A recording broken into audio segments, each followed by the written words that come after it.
జగమే మరపింపజేయునది కన్న తల్లి ప్రేమ.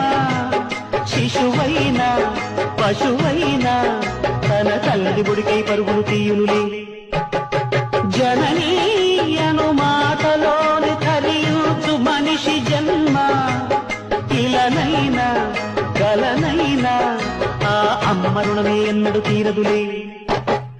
ప్రాణం నా ధ్యానం మా అమ్మ కోసమని ఉన్న బ్రతికున్న మా అమ్మే లోకమని. బ్రహ్మైనా అమ్మంటే చాలు మొక్కుతాడురా, ప్రాణంగా చూసేది ఆ పాశమేరా. దేవుణ్ణైనా ఎదిరిస్తాను, కాలాన్నైనా శాసిస్తాను, అమ్ముంటే చాలంట అండగా. అమ్మ అమ్మ మాయమ్మ అమ్మంటే నేను అమ్మ, చల్లంగా చూడవమ్మ. జగమే